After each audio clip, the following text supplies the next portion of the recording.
Good morning, everyone. I'm Vivian Hamilton, and it's my honor to serve as president of the ACLU of Virginia Board of Directors. First, I'd like to thank you all for being here for our annual meeting. I know that there are other things that you could be doing this morning, but we are living through challenging times, and we appreciate your interest in all that's happened over the last year and what we'll be working on moving forward. Today, we'll highlight our efforts in 3 of our ongoing campaigns: people, not prisons, abortion, and student rights, all areas that are under siege by our current administration. These are areas in which we've been fighting and in which we will continue to fearlessly fight for the rights of every Virginian, no matter their age, gender identity, or whether they're incarcerated. The ACLU's work is never easy, and it can feel slow at times, but the result has been and will continue to be a marked positive difference in the laws and public policies that affect all of us. We hope that at the end of today's meeting, you will clearly see that our work has real impact on real people. But we hope you'll also realize that this work is not work that we do alone. We know that our work can't be done without the brave plaintiffs who allow us to represent their rights and interests in court, the many organizations, coalitions, and community advocates we work with in the legislature, in the courts, and in communities throughout Virginia, the committed and passionate ACLU of Virginia staff that comes back day after day working to right wrongs, a board that governs and oversees the direction of the affiliate, comprising some of the most dedicated and principled people with whom I have ever had the honor of working. And importantly, members, donors, and supporters like you. Without your support, we would have precious little hope of succeeding in these important efforts. Today, you'll hear some inspiring things and some awful things. At the end of the day, we hope that what you hear encourages you to stay in solidarity with us and with the work that we do. Now, it's my honor to introduce to you our Executive Director, Mary Bauer. Thank you.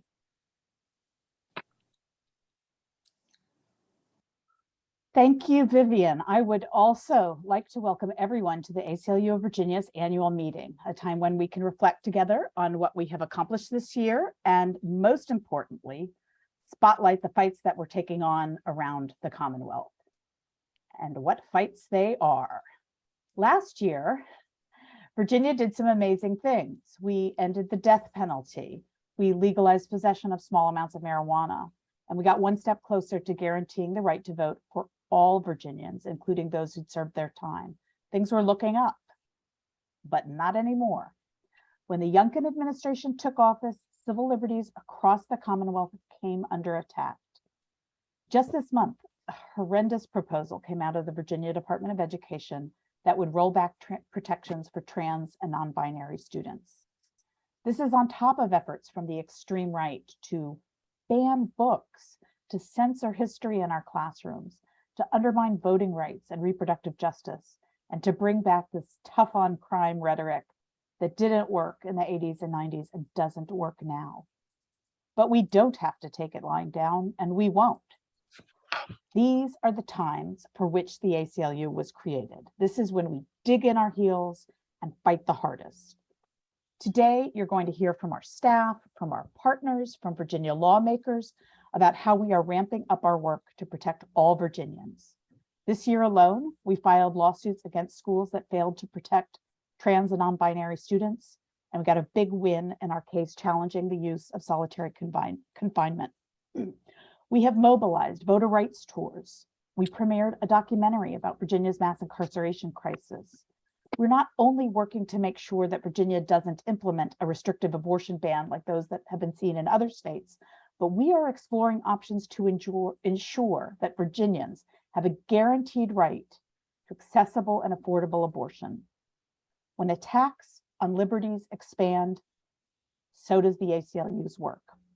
So to do that, we must and we have expanded our capacity. This year, we hired a director of organizing. We know that the communities we serve are the best ones to tell us what they need. We hired a chief program officer to enhance our integrated advocacy. We know that when attacks on our rights are sweeping, our work can't be siloed. We've grown our policy team so we can do more at the state and the local level. We've grown our legal department so that we'll have attorneys focused exclusively on LGBTQ issues, on reproductive rights, and on immigrants' rights.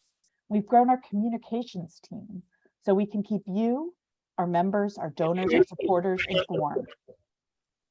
The time is now to be fearless. So I'm very pleased to introduce our first of 3 panels. Later, you'll hear updates about our work supporting and protecting trans students and reproductive rights. But first, you'll hear about our work to support a campaign that we call People, Not Prisons. I'd like to introduce ACLU of Virginia Senior Staff Attorney Vishal Agraharkar, our partners Sheba Williams of No Left Turns and Poletra James of Sisters in Prison Reform, as well as Virginia Senator Chap Peterson. Moderating this panel will be ACLU Virginia policy strategist Sean Winetta. Take it away, Sean. Hey, thank you so much, Mary. And I'm thrilled to be joined today by a remarkable panel of people. And I'd like to take a minute to introduce each one of them. Sheba Williams was born in Richmond, Virginia. She's a Norfolk State University alum with a bachelor's degree in business management. She has professional licenses in cosmetology and barbering and her master instructor's license. She lives with a felony conviction after being wrongfully convicted in 2004. Her passion for helping others has been more than a conviction, led her to starting a nonprofit, No Left Turns, in 2016. The organization was born to be a support system for those with justice and court involvement, but quickly evolved in a day-to-day fight for removing policies and stigmas around a past conviction. My friend Poletra James has always had an interest in criminal justice. She became engrossed with the criminal system of Virginia with her son's arrest in 2014. While dealing with the sentencing of her son, he introduced her to her husband in 2016. After studying her husband's case, she saw there were mistakes and mishaps. She really took an interest in becoming an advocate for criminal justice reform in Virginia, leading her to become a co-founder of Sisters in Prison Reform. Poletra is a graduate student at George Washington University studying information systems, and she graduated in 2019 from George Washington with a bachelor's in information systems. Senator Chap Peterson grew up and lives in Fairfax City. He's a graduate of Fairfax High School, Williams College, and the University of Virginia Law School. Chap has been an attorney in private practice since 1994, successfully representing thousands of local people and businesses. He served in the Virginia House of Delegates from 2002 to 2006, was elected to the Virginia Senate in November of 2007, and was reelected in 2011. He currently represents the state's 34th district, made up of the city of Fairfax and large parts of Fairfax County. Vishal Agraharkar is a senior staff attorney here at the ACLU of Virginia, where he litigates on civil rights and civil liberties issues, including on behalf of people incarcerated in Virginia's prisons. Excuse me. Before joining the ACLU of Virginia, Vishal worked at a law firm in New York City, litigating police misconduct and wrongful conviction cases, and as counsel at the Brennan Center for Justice, where his work focused on voting rights and elections. So we're going to have a question for each panelist, and then we're going to open it up for some questions. And I'm going to start with you, Poletra. So this past session, legislators sent a bill to study that would have combated profiteering in Virginia's prisons and jails. Can you tell us a bit about what profiteering is, how it impacts people who are incarcerated and their loved ones, and how profiteering has affected you personally? Sure. First of all, thank you, Sean, and everyone at ACLU for having me here. I am very grateful and appreciated of being a part of this panel and this discussion. So profiteering is, defined as the act of making a profit by methods considered unethical. In Virginia, we know that their prison system uses vendors that, provide services such as commissary, holiday packs, which are done quarterly, and then they have some special ones throughout the year where they allow incarcerated individuals to be able to order items such as, honey buns, chips, things that they normally will not be able to get on the commissary. And so because they are allowed to order these items, the pricing of these items are oftentimes very excessive and can be up to 100 plus more percent more than what you would find out in, say the grocery store, such as Walmart or Shoppers or somewhere else here, out in the community. So those exorbitant charges, are charges that we as family members and loved ones are paying because, we provide funds onto our loved ones' accounts for them to be able to purchase these items. So at the end of the day, these fees that are being charged for this exorbitant prices are falling on families like myself. And the way that I am particularly affected by this is, I have 2 loved ones that are incarcerated in Virginia's Department of Corrections. Over a span of somewhere between 6 to 7 years, when I did the calculations, I had literally spent about $45,000, sending them money to buy commissary, for phone calls, for emails that we utilize, because of course the cost includes the stamps that we have to pay. And if you have an attachment, say you want to send your loved one a picture, those stamps are an additional, those pictures are an additional stamp that you have to pay. So, that's cost me a lot of money. And being the primary provider for my 2 loved ones, it's a financial hardship for me. And there are families across the Virginia state that, go into debt because of these exorbitant and astronomical prices that these vendors are charging.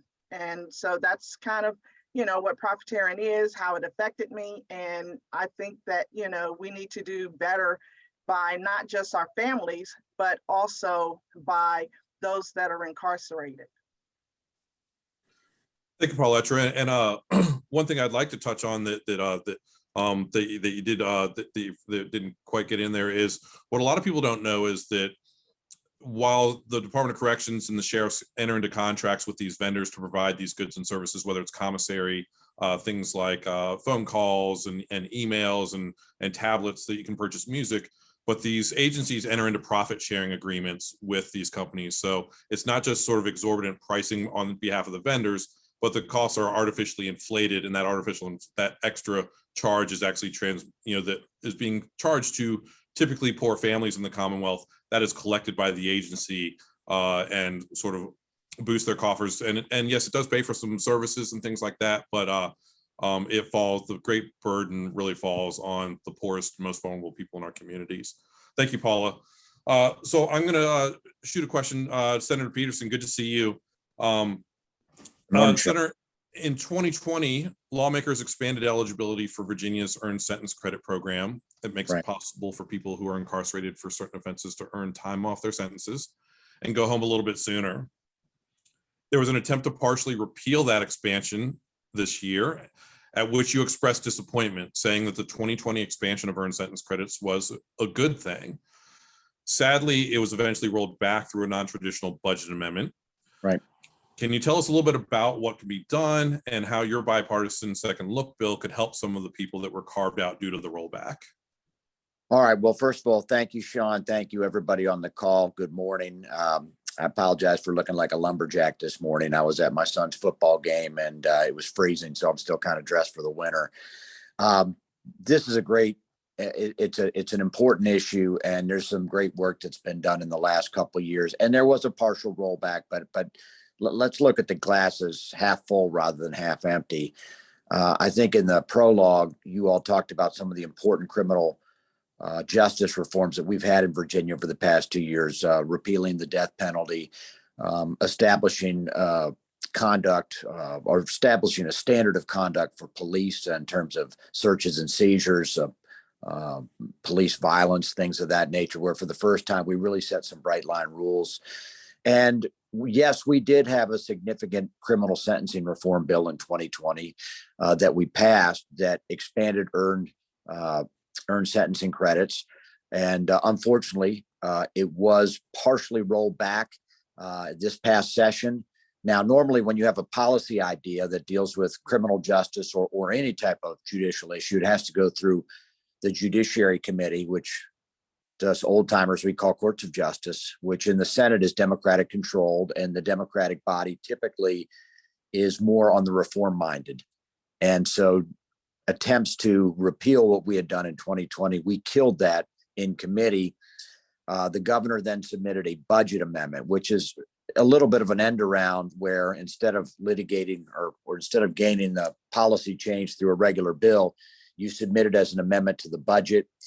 And as a result, we lost a couple votes on the floor on that one, mainly Democratic senators that are in vulnerable districts and felt a little bit vulnerable on the issue. And so we did lose the ability for earned sentence credits, and it would be where you have a nonviolent crime, let's say a theft or some other nonviolent crime, but it was coupled with some type of violent crime, and the violent crime time would have been served, but the nonviolent crime had not been fully served, and therefore could be subject to an earned sentence credit.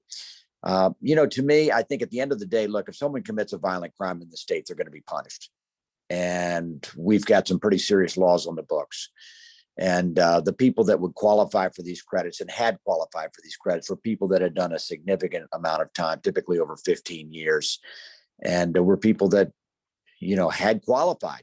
I mean, just like the word says, it's an earned sentence credit. So disappointed with that, which was a partial repeal. But let me lead that into the second look bill, which, Sean, you were very kind to bring this idea to my attention a year ago. And we did get it out of the Senate with bipartisan support. It washed up on the rocks in the House Courts Committee, which is a Republican majority. But basically what it allows is someone that commits a crime and has received a long-term sentence, which is to say over 15 years, and has done a certain portion of that time, let's say over 10 years.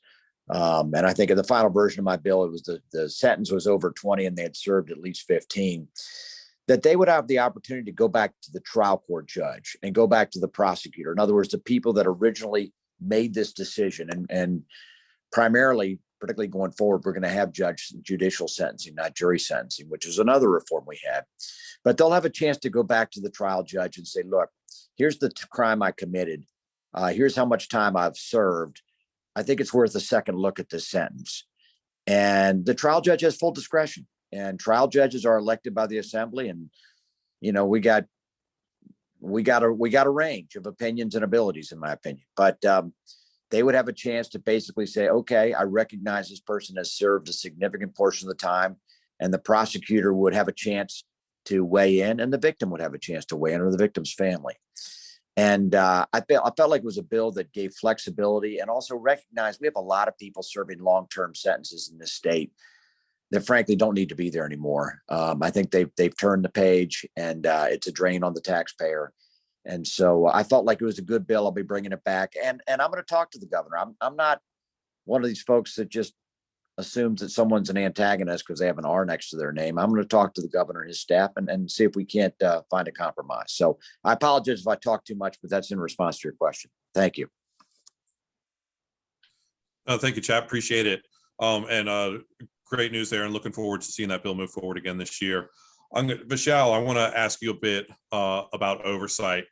And with an annual budget of over $1 billion, Virginia Department of Corrections is the largest funded public agency in Virginia, but one of the least transparent with the public. How can Virginia change that? Well, thanks, Sean, and thank you everyone else on the panel and everyone listening in. And I think it's actually $1.5 billion now. It's been steadily increasing year over year. And you're right that the agency is extremely opaque, to say the least. And because of that, the public doesn't really have a sense of what that enormous amount of money is being spent on. It's a way effectively of hiding from accountability. So the ACLU of Virginia gets hundreds, if not thousands, of intakes from people about the use of conditions in Virginia prisons each year. Conditions that in many cases should have been addressed long ago, long before they got to us, long before we should ever consider something like filing a lawsuit about them. But one of the things that we keep hearing from people on the inside is that they feel it is either hopeless or dangerous to raise concerns about the conditions in those facilities, either because they know that their concerns aren't actually going to be addressed or evaluated by someone or worse, because they fear that they're going to be retaliated against for raising those concerns. So one of the big problems is that there's no real external oversight body that is in charge of, for example, investigating whether there's truth to some of the allegations and that actually has the power to do something about it. So the job of investigating these kinds of allegations of abuse in the DOC is left almost entirely to the DOC itself. And they don't have much of an incentive to actually find and publicize problems within their agency. So instead, the problems go largely unaddressed. So how could Virginia change this? Well, what we are advocating for, what I know you have been doing a lot of advocacy around, is legislation that would establish an independent and meaningful independent oversight body over the DOC that would be responsible for reviewing complaints by incarcerated people as well as correctional officers, that would have the power to actually investigate those complaints and inspect facilities, and would be responsible for reporting out to the public and to the legislators, many of whom have been asking about something, a body like this, so that they themselves, when they hear from incarcerated people or their families or even correctional officers, have some way of finding out whether something is true or not without simply going back to DOC and asking them to investigate themselves. So this would be enormously helpful to the public and to legislators to better understand what's actually taking place inside prison walls. And certainly it would be enormously helpful to incarcerated people and correctional officers themselves, who might finally have the ear of someone who is neutral and who might actually try to fix some of the issues that we're hearing about. An independent consultant that was hired by the Department of Corrections found that this office would cost just $1.6 million year over year after some initial startup costs. That's with a budget of $1.5 billion, that's 0.1% of the DOC's budget to actually establish meaningful oversight over an enormous agency. And so that's what we're hoping to see move forward this legislative session towards passage. Sean, you're on mute.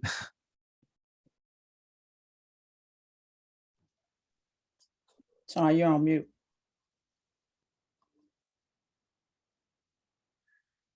I apologize for the mute. Thank you, Vishal. That is 0.1%. That's quite literally a rounding error, of their budget. So we'd certainly love to see that move forward.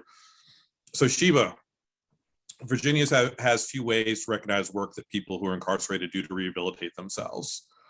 Can you talk about what policies would make a difference? Yes, good morning. Thank you all for having me. I'm Shiva Williams of No Left Turns. The first thing I want people to know is that oversight and transparency in what DOC is doing, is necessary. Individuals are responsible for their own destiny. We expect accountability from individuals who are incarcerated, but we don't give accountability when they do the right thing. We do not encourage the best outcomes for individuals, because prison is violence. Prison is punishment, and there is no other word for it. When individuals are incarcerated and charged with offenses, they make the decision whether or not they will learn from that. DOC gets to take credit for it and boasts having the lowest recidivism rate in the nation. But they turn around in the same turn and say, people are violent and they should face these extreme sentences. That is simply not what it is. We as a community want treatment and resources for individuals before they even enter into these systems. I apologize. So for me, the thought that individuals do not want accountability, the community that we serve does not want accountability when a person commits an offense, is false.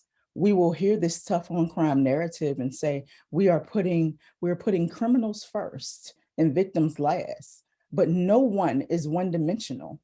Oftentimes, the individuals who are inside of Department of Corrections have also been victims. They've been victims of society. They've been victims of the economic terrorism that is incarceration. They are victims of the 46,000 collateral consequences that come behind a sentence once a person has done their time. To get into policies, we've talked about second look. Second look gives individuals who have extreme sentencing an opportunity to be hopeful, to think twice about doing something that will keep them in there getting more infractions.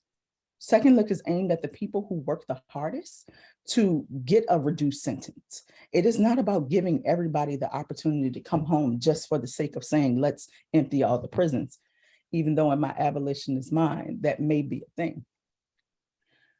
Having more uniform policies around sentencing guidelines is the first thing. We should not have different levels of sentencing for people who commit the same offenses. A person who gets 4 years for the same exact crime where a person gets 400 years is absolutely insane, and that should be questioned. That should be questioned by people who may not have access or may not be involved in these systems. Reform on barrier crime laws. We have a ton of people who work really hard to become mentors to individuals who are going down the same path, who are entering into the system, but they are denied because of barrier crime laws that have been on the books for years. Reform on professional licensing laws. I am a professional barber by trade. I lost my barber's license for 16 months because the Department of Corrections brings these trades into prisons, and people are successful with the trades. And then when you get out, there's a 20-year look back period on those same applications that give people the license to provide for their families. Alleviating the racist policies around the inalienable right to vote. People who vote and participate in civic society tend to reoffend less. Expansion of the expungement laws that address the 46,000 collateral consequences that I talk about, and new policies around the Pell Grant, which will start in 2023.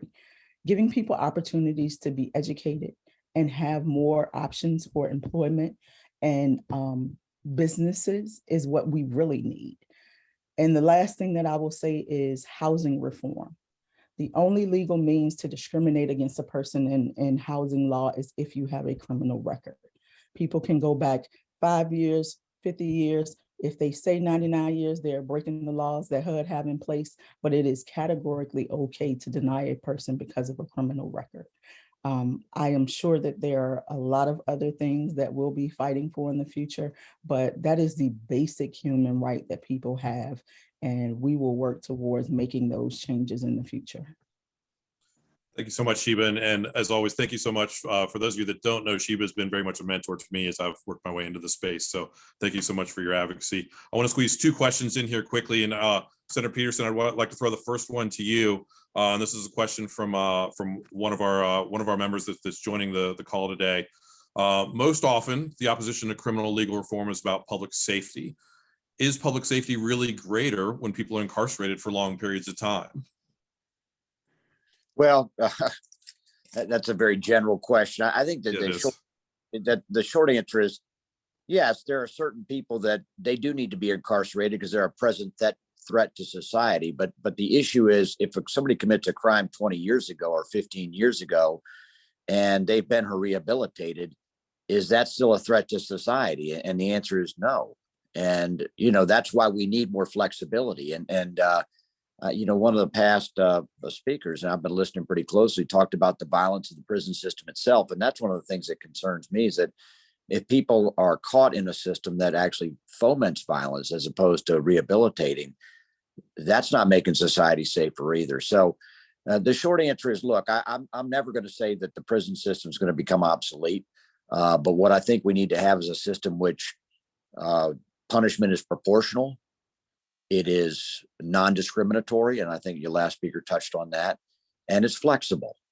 And again, what I'm looking for is a situation where the decision makers can make decisions and not be straitjacketed by mandatory minimums or things like that, where, somebody in the General Assembly casts a vote because they want to say I'm tough on crime. But at the end of the day, it's not making the community safer, and it is ruining somebody's life and obviously causing expense to the taxpayer to boot. So that's my medium length answer. Thanks so much, Chaff. And you touched on one thing, Paula. I'm going to throw the last question to you quickly. I'm sure you're going to touch on this one that Senator Peterson just did. And so Virginia hasn't always been blue or purple. But can you tell us about how it is that we come to have a higher than national average incarceration rate, and what's the history behind this? Sure. So as we know, Virginia is a southern state. It's a state of slavery where, it was high. And so unfortunately, because of that, our criminal justice system just became disproportionately racially discriminatory. As we know, there are about 53% of African Americans in, Department of Corrections. And that's because, as Sheba had mentioned, you have individuals who commit the same offense, but unfortunately, they receive totally different punishments or sentencing for committing the same crime. And, a lot of the individuals that are incarcerated in our Department of Corrections come from very low, impoverished Black and brown communities. Thanks so much. And Senator Peterson, of course, touched on mandatory minimums, which of course we know is a big driver of mass incarceration nationwide, but of course in Virginia as well. Want to take a minute, just thank you to all of our panelists, Senator Peterson, Paul Etra, Sheba, Vishal. Thank you so much for your informative answers today. Now I'm going to pass it on to our Chief Communications Officer, that's Edith Bullard, who's going to share a bit more about our People Not Prisons work. Thanks, Sean. I really appreciate it.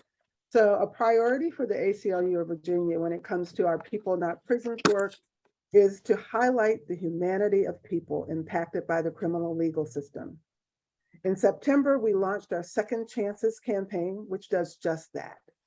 The Second Chance campaign kicked off with a paid media campaign highlighting 3 returned Virginians that earned a second chance. Let me introduce you to one of them. This is Jesse Crossan. I was arrested just after my 18th birthday and sentenced to 32 years in prison. I made terrible mistakes and caused a lot of harm, so I decided to make the best of my time in prison. I earned a bachelor's degree in existential psychology and helped start a peer support program for other prisoners.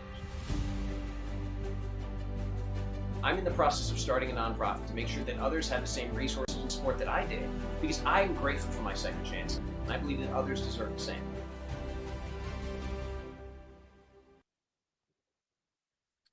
And because 30 seconds and the stories of just 3 individuals will never tell the whole story, we've launched a web presence, which you should see on the screen, which will tell the stories of formerly and currently incarcerated individuals, loved ones, and advocates.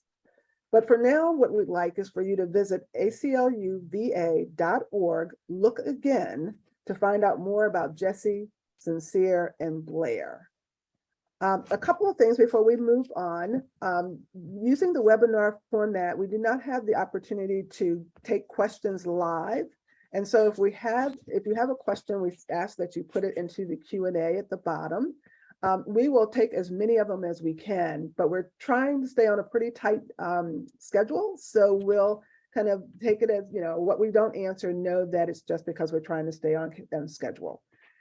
So I'm now pleased to pass this over to Brianna Diaz, our policy counsel, who will moderate our student rights panel. Bri, it's on you. Awesome. Thank you so much. I'm excited to introduce our panelists today, each of whom will be able to speak powerfully to the issues kids in schools are facing right now. First, I'd like to introduce Kelly Merrill, who is a parent of a transgender son in the Hanover County school system. Kelly is a fearless advocate for her child. I have seen this, signing on as a plaintiff against the Hanover County School Board when it refused to adopt policies that would protect her child from discrimination, and showing up to a school board meeting after school board meeting and after to push for better treatment of trans and non-binary students. We also have joining us today, Senator Ghazala Hashmi, who serves in the Virginia General Assembly representing the 10th Senatorial District, which includes parts of Richmond City, Chesterfield County, and all of Powhatan County. She sits on many Senate committees, including Education and Health. Also joining us is Rivka Lizcardo-Victor, who is a student at Oakton High School in Northern Virginia and a founding member of the student-run organization Pride Liberation Project, the only student-led organization advocating for LGBTQIA+ rights in Virginia. And Rivka currently serves as the lead organizer for that group. Finally, Matt Callahan is a senior staff attorney at the ACLU of Virginia, where he works on a variety of legal issues, including the First Amendment freedoms of speech and religion, LGBTQ+ rights, and digital privacy. So just a stacked panel today. Our first question is for Rivka. As the only person on this panel that personally knows what it's like to be a student in a Virginia public school right now, can you talk a bit about what this past year has been like and what issues you faced at school, whether around who you are or what you learn? Yeah, of course. And I wanted to say first, thank you so much for having me. I'm really grateful to have the opportunity to speak on this panel. When it comes to the past year, it's definitely been hard on me personally and for others on the Pride Liberation Project's leadership team, given that student organizing is a difficult and exhausting job, balancing schoolwork and jobs as well as being a student organizer takes a lot out of me and our other members. And as I'm sure all of you know who work in advocacy, whenever we achieve something positive in the legislature, it's almost immediately rolled back. I think a perfect example of that is the regressive proposed model transgender guidelines that were released about 2 weeks ago. These guidelines not only attacked trans and queer students, our most vulnerable population, they perpetuated the mental health crisis for students in Virginia by allowing parents to deny their students access to necessary mental health supports and resources in their schools. In response to these policies, we mobilized over 12,000 students this past Tuesday to walk out collectively at nearly 100 schools across the Commonwealth.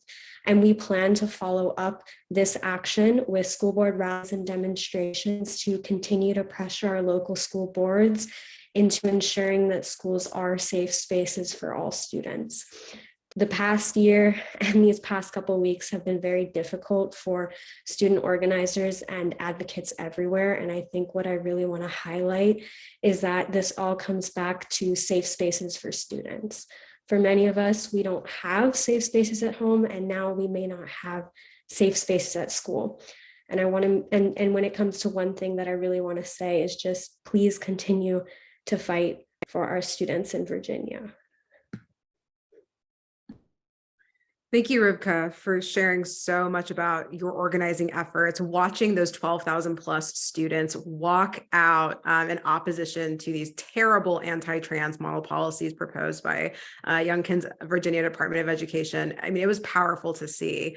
So thank you for all the organizing, mobilization, and advocacy you and Pride Liberation Project are leading. It's truly incredible to watch and to support.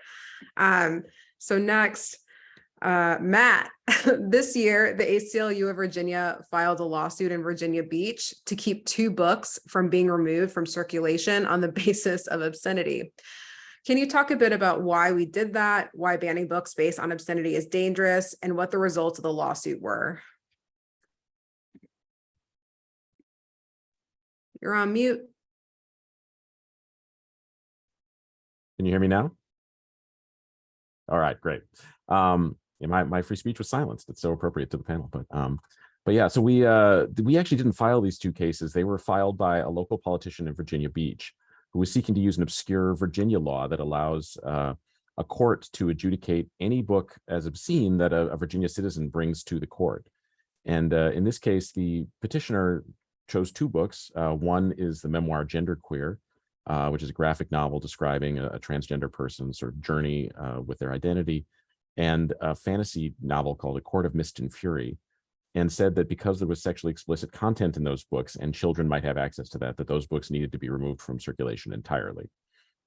We stepped in and represented a number of, with our partners, we represented a number of Virginia bookstores and trade organizations, and called the court's attention to some of the constitutional problems that this law had, and highlighted the burdens that it would place on people throughout Virginia who might face criminal liability for handing a book to another person based on court cases that they weren't a part of and didn't even know about.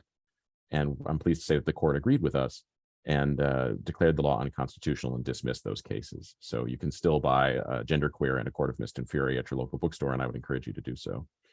As for why we entered these cases, the ACLU has a long history of defending the freedom of speech. And while some speech has to be regulated, and falls outside the protections of the First Amendment places really important safeguards on the government to ensure that when it's trying to restrict that speech, it doesn't spill over and start to restrict protected speech like that in Genderqueer and A Court of Mist and Fury, and so that people can share their experiences and their stories without being censored just because that speech is unpopular. So when there's a potential chilling effect, like in this case, we think it's important to step in and push back against that. Yeah, thank you so much for sharing that, Matt. I kind of want to go back to a point Rivka was saying about how, she and so many others are mobilizing around school board meetings as like what you touched on around book censorship, classroom censorship. A lot of those issues are happening at the local level. And so I think it's really important to not only follow what the ACLU and advocates like Pride Liberation Project are doing to oppose those efforts. It's a good reminder to look at your local school board, as much of these efforts to ban books, to prevent LGBTQ youth from accessing safe and affirming resources or even being in a safe and affirming educational environment. Those decisions are happening at the local level. So just a quick plug to really pay attention at what's happening with your school boards. So Kelly, we've seen, speaking of like a school board advocate first, Kelly, we've seen policies that are harmful to transgender and non-binary students come out of school boards and the Youngkin administration alike recently. As a parent of a Hanover student, can you talk about the environment that currently exists in Hanover County and what parents across the Commonwealth can do to support their children and other trans and non-binary students? Well, Brianna, as you know, in Hanover, we're just now on the other side of a year-long battle with our school board to get transgender inclusive policies in our schools that instead resulted in the board partnering with an anti-LGBTQ hate group to write an anti-trans policy that they just passed a month ago. So by the time the new VDOE model policies were announced, the anti-trans model policy 2 weeks ago, folks in Hanover were already devastated and exhausted. For us, it was more bad news on top of existing bad news. And our students are feeling all of this, as Rivka said. My own child is on edge, waiting to hear how and when this will impact him. I think there's a misconception that it will only impact the kids who don't have parent support, and I don't see that in the policy. I see it impacting even my kid very much. So we're all in to fight this too, in addition to obviously, of course, the students who don't have that support. But my student has permission to use the restroom at school, and he still won't do it because he is so worried about the thin support that's in the school system. Among our community of gender expansive kids, bullying is on the rise. One student in particular, just last week received threats of unimaginable violence. Meanwhile, the school administration is asking teachers to remove any signs and stickers of LGBTQ support. So it's hard. And while we're deeply saddened, I think we're also still hopeful. Thanks to Rivka and the Pride Liberation Project, the thousands of Virginia students who protested the new VDOE policies last week was a relief to see. And just given how we spent this year, Hanover students learned that a large portion of our own community have their back. So our efforts at increasing visibility of support have worked. More and more students are speaking out and coming out. Students with unsupportive families are finding the families that are supportive to spend time with them. Even adults in our community are seeing the support they need to begin their own transition journeys. As for ways to support our kids, I think first we need to increase visibility of support. We need everyone speaking up, and it's really all kinds of voices, not just the students and families who are most impacted directly. So no matter who you are, you have kids or not, please consider becoming engaged with local school boards as they decide how or if to respond to the new VDUE anti-trans policies should they pass. Connect with calls for actions. I'm sure they will be coming out pretty consistently over the months. Feed and grow your existing community of advocates into an even stronger community. Be social together and support each other's lives, not just each other's advocacies. Live large in your community and be seen. Engage in conversation with would-be allies. There are well-meaning people who do not get this and they need some help understanding. Meanwhile, attend to your own energy and spirit and give it the space it needs to rebound from these consistent hits. Take the space you need. I know I am. There's no shame in stepping back. But we are hopeful that eventually our kids will get the protections that they need. It's just going to take all of us. Thank you so much for sharing all of that, Kelly, in particular, how we can practice self-care as you meant, as you know, you've experienced and we have seen, you know, this is sometimes a long-term battle. Advocacy is definitely a marathon, not a sprint. And I think it's important that we protect ourselves, our energy and our souls as we continue this really difficult work. I also want to shout out that, again, like to reiterate that Kelly Merrill and the Hanover Advocates are an incredible group of folks. I remember when Hanover adopted, unfortunately, a really bad bathroom policy.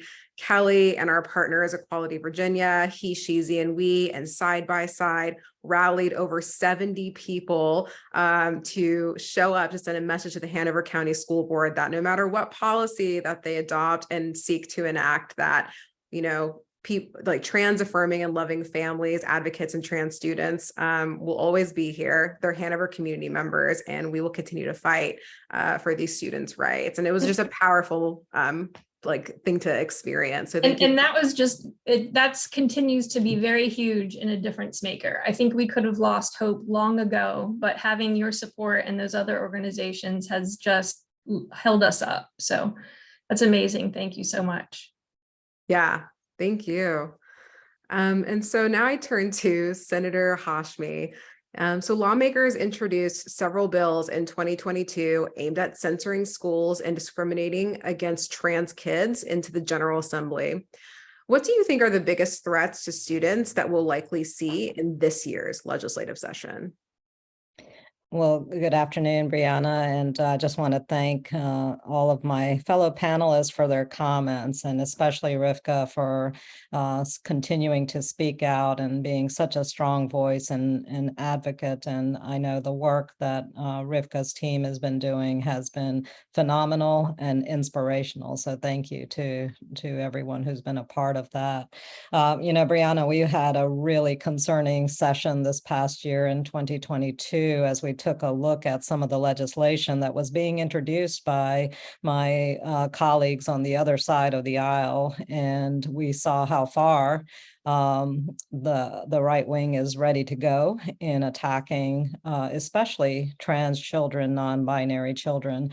And it's particularly telling that they have selected this group of individuals and this particular moment to target. It is another ginned up fear and concern that they're trying to extrapolate on many levels, creating anxiety around public schools, creating anxiety about children being exposed to material information that might be beyond their years. And so just like we saw caravans at the border in the last election cycle, it's obvious that the right wing has selected targeting trans children as their particular next fear tactic.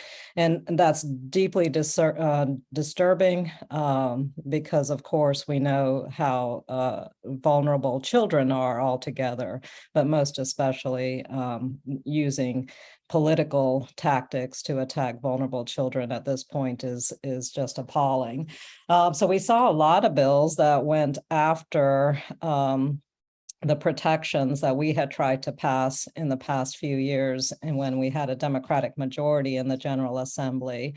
And we had one bill in particular that was going to just do away entirely with the model policy on transgender students that we had passed back in 2020. We also saw many bills that were targeting materials, whether they were books or instructional materials that contain sexually explicit information. And of course, the examples that are always used when targeting particular books are materials that come from Black and Brown authors or LGBTQ authors. And so we knew the direction that we were headed in as a result of that. We also saw a bill in particular that sought to target transgender athletes in Virginia, going against the policy that we already have in place under the Virginia High School League that has been working effectively. And that's really modeled after national collegiate policies as well. So all of these efforts were brought to bear in 2020. And I know that we're going to see all of these bills and more in this upcoming session. One thing I'm doing in my office, and I know a lot of offices are doing, is just tracking the bills that we're seeing in other states. And we are seeing bills such as bills that want to save adolescents from experimentation. That is a bill that's in Ohio. And again, it is an attempt to criminalize medical treatment and mental health treatments for children who are transgender.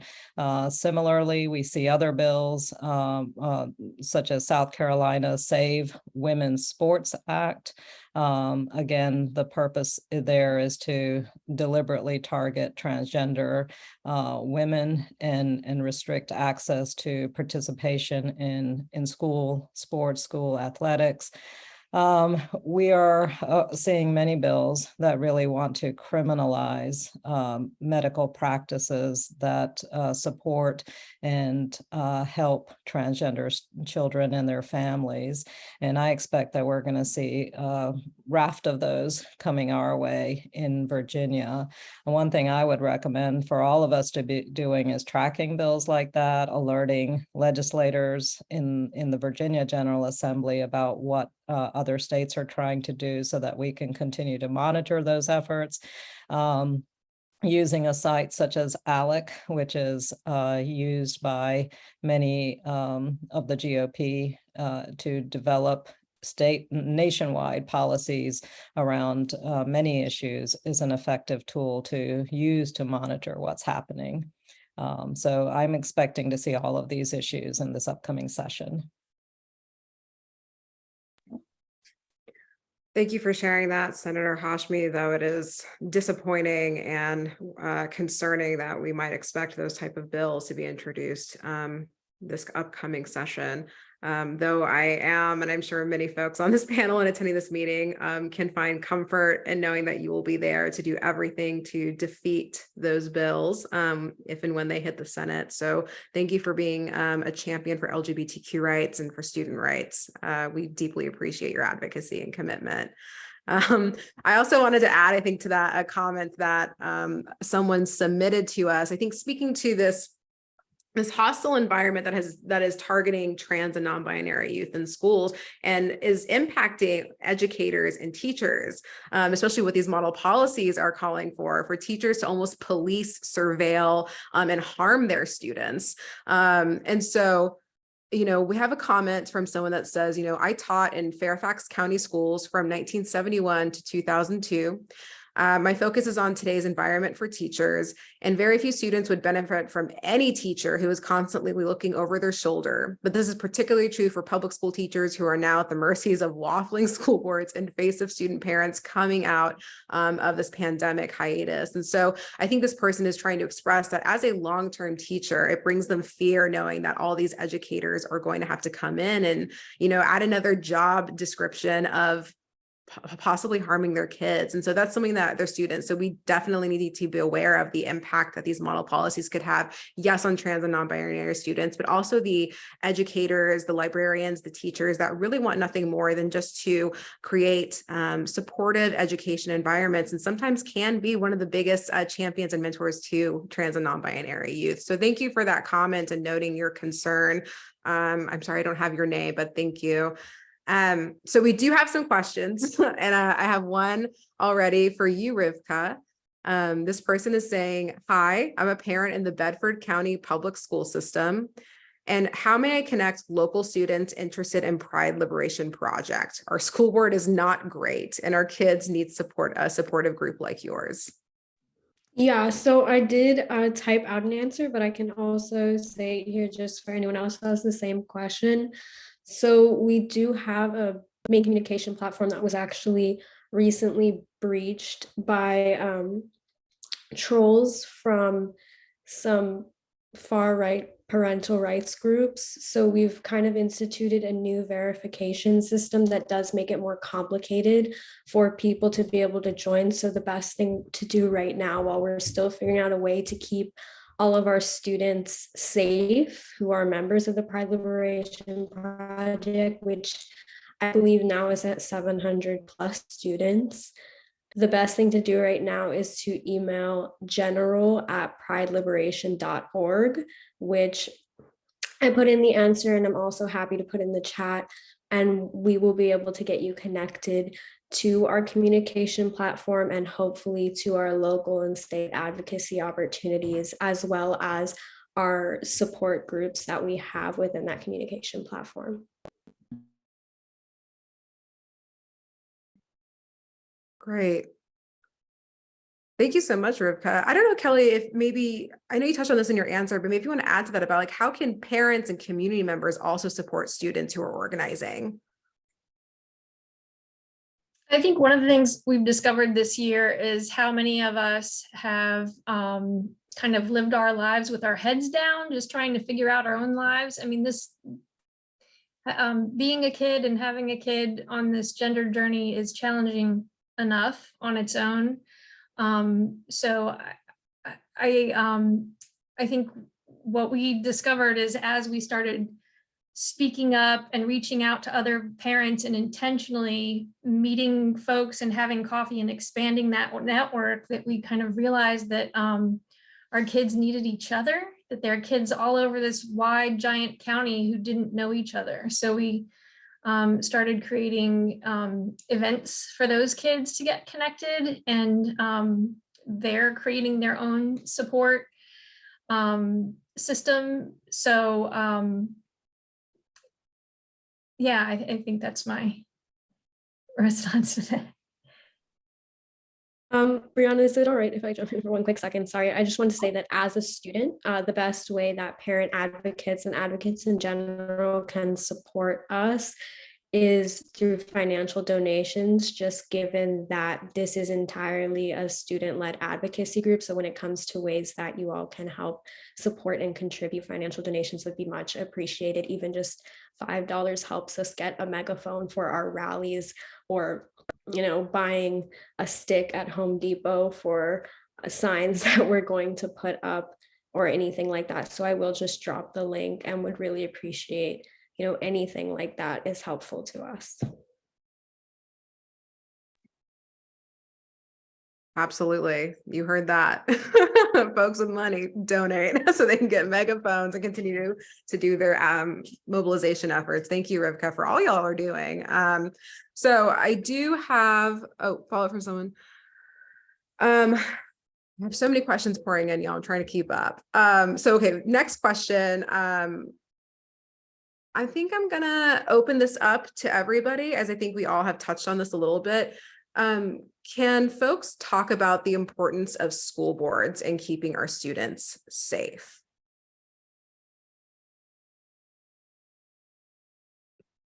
I'll get started here, and I'd love to hear perspectives from Rivka, from Kelly, especially as a parent and a student. But we've seen increasingly the critical importance of school boards and making sure that we have full representation in our communities. And for so many decades, of course, most of us have focused on federal elections rather than local and state elections. And it's only within the past few years, especially, that we've seen how absolutely essential it is to have a diverse array of voices on our school boards. School boards determine so many of these critical policies, the implementation, and making sure that there is effective representation of our communities is absolutely critical. I will say also that there is a concerted nationwide effort on the part of extreme right-wing groups to make sure that they are effectively filling their school board positions, their local county and city positions, because that's where change actually can occur, and that's where rather heinous policies can be implemented. And we need to be very, very diligent about keeping an eye on who's running for school boards and for other local offices, and also making sure that everyone knows how critical it is to come out and vote in these elections. So that's my 2 cents there on that issue. I'll add that in Virginia, not every school district has an elected school board. In Hanover, we have an appointed school board, which has facilitated, I think, that extremist rhetoric coming from school board members, which has also been made public this year. Thank you to advocates in our county. But in Hanover, we're just ramping up a new, and this time successful. We are determined to do what it takes to get an elected school board. And I find that is democracy, right? In Hanover, we elect our water board member, but not our school board. So just in the spirit of democracy, having every citizen of Hanover able to have a voice into who our school board members are is so critical. Yeah, and I just wanted to say that I echo everything Senator Hashmi and Kelly said, because that's all really important to recognize. As a student who's been in, I think, dozens of school board rallies in multiple different school districts, I cannot stress the importance of attending school board meetings and testifying if you are a member of that county. Currently, we're doing our best to organize rallies at these school board meetings as follow-up actions to our collective day of walkouts in multiple counties, including Culpeper, Henrico, Spotsylvania, Winchester, Fairfax, Loudoun, etc. We want the kind of voice that I want to bring here is that, for example, in Hanover, it's really important to make sure that we have a strong presence in the school board, given the composition of Hanover School Board. The perspective that I kind of want to bring here is that I have had students from all over Virginia come to me and be like, my school board sucks. And you guys as an organization aren't focusing on our county. You're focusing on the counties that you've been focusing on for the past year. So something that we're working on trying to do is begin chapters in those counties so that we have a dedicated team that gets that presence at those school board meetings and ensures that counties all over the Commonwealth are actually being held accountable for their actions, not that we're just letting them slip by, because there's so many counties in Virginia that at a point it's easier just to focus on your district or in state legislature, as that also affects all of us. And I think the last thing I wanted to add is just also, and I think Senator Hashmi briefly mentioned this, is the danger of focusing only on state government. As we saw with the original model transgender policies, even though they were positive policies, the fact that there was no implementation method behind it ensured that school counties in and of themselves could decide whether to implement those policies or not. And the same thing is going to happen with the new proposed policies. So in the end, the power does come back to the local school boards, and we need to make sure to focus on them as well.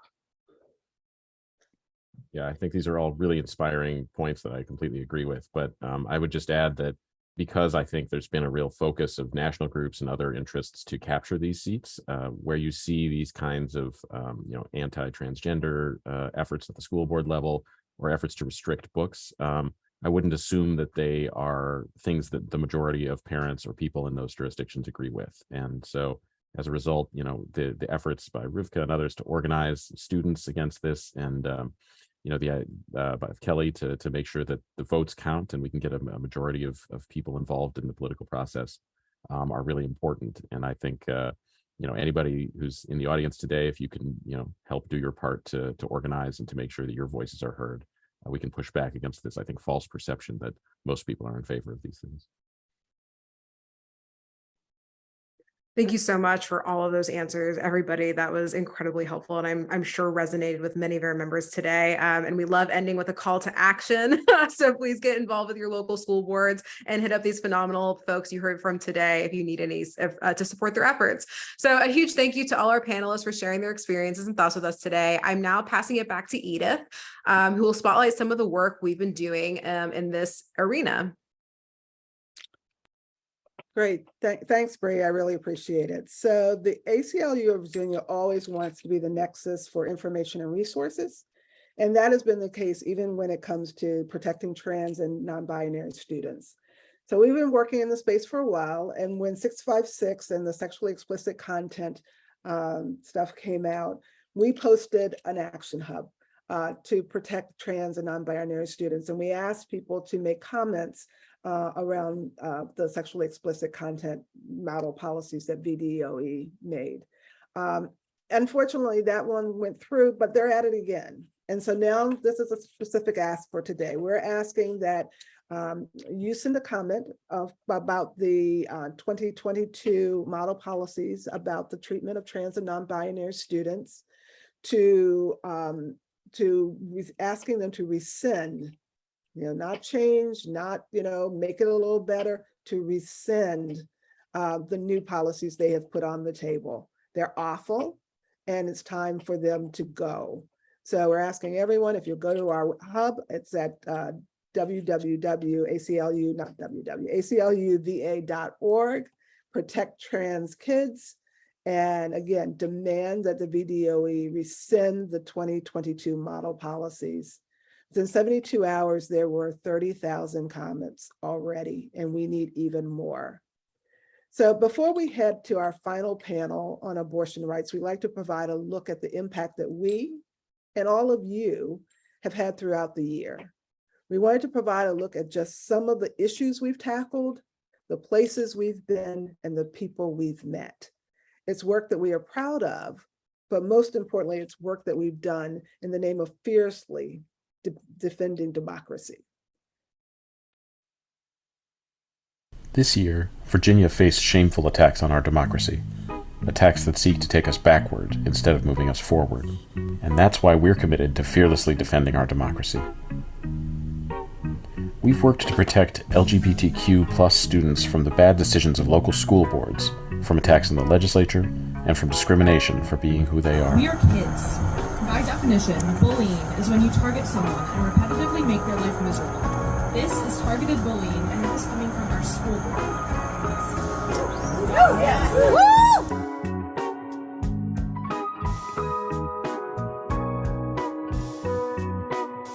We've worked for the rights and dignity of people who are incarcerated, and to send people home to their communities and loved ones when they have rehabilitated.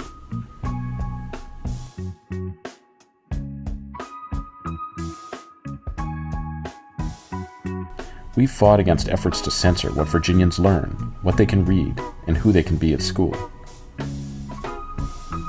It was eye-opening to read this book for me as a high schooler, and I wanted the high schoolers that I taught in the South to have access to the same Nobel Prize-winning literature that I did. We've both fearlessly protected every person's right to practice their religion while rejecting a person or organization's right to use religious freedom as a license to discriminate against anyone. Yep, Mr. Chairman, Mr. Senator Mays, you are correct. And what you said is correct. They would be allowed to discriminate against people that they do not feel follows their religious beliefs. We've worked to ensure that every person has the ability and the right to make reproductive choices for themselves. So today, let's reaffirm our commitment to have Virginia as a safe haven for Virginians, for others throughout the South and across the nation. We can do this. And we've worked to expand the right to vote to as many Virginians as possible while protecting existing access to the ballot box. We still are living through the epidemic of racism, and we should not allow this to be the stain that lies on our state's constitution anymore. Virginia is worth fighting for, and that's why we're here. With your support, we will continue to pursue a more perfect Commonwealth. We will advocate for those most often silenced. We will hold people in power accountable.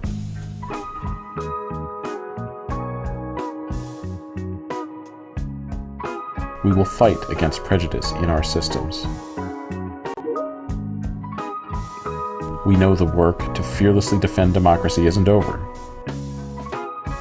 It's just getting started. Join us.